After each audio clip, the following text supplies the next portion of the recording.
Nagkaguliyang ang mga residente sa Purok Bayanihan, Barangay San Isidro Jensan, pasado alas 10 sa gabi Hulyo 19 tungod sa gikaingong tulisan nga nidagan og nitago sa nahisgutang lugar. Sumala pa ni alias Bob, nangayo kaniya og tabang ang usa ka delivery rider nga gituli sa wala mailhing mga lalaki. Oldapir daw. Tapos, Tabangan po na mo. Dala sa may 7-Eleven. Ayaw sa tabang. saan gingon? Na oldapir daw. Wala na nakita. Dili to taga dere. Dire, nisulod yun dire. Ay, dagar man to.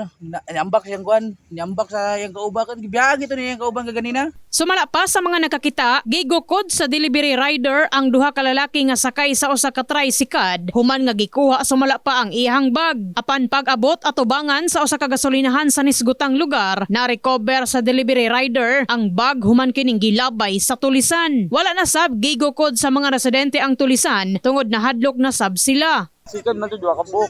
Nang nadumig ko naman kay basig na idala. Wala na mo gidulan. Gigukod ninyo tong laper? Wala po.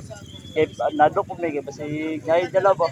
Kami Samtang, gibutyag sa hepe sa San Isidro Police Station nga wala mi patimaw sa presinto ang delivery rider nga gikaingong gitulis. Actually sa report sa BA na kay alleged na hold up no, pero wala po na to na unsa kay wala pa po tayo nawala, although sa ilahang revelation sa to agapon wala pa po sila nagpa-record na, wala po nag-report sa station ang mismong gi-hold up no? So actually sa lagaw na tong area, kaso diri daw ni dagan daw ang alleged na hold upper sa Isidro area no. Tapos sa karon atong ginapaluapan ulit kung pwede na to makuha ulit ang istorya sa to ang tricycle driver. Pero so far sa kagabi di po nato ma-sure jud kung sa pang itabua. Wala po nato nakuhaan o affidavit o wala po nagreklamo tong ginaingon nila hold up. So karon ulat lang ta kung naay mag-report dito complaint diri sa to station. Giauhag na lang sa opisyal ang publiko nga magpatala sa pinakaduol nga presinto kung mabiktima sa mga kawatan ingon man sa mga hold-upper. In the heart of changing lives, kini sa Brigada Enami Mugpon, Brigada News.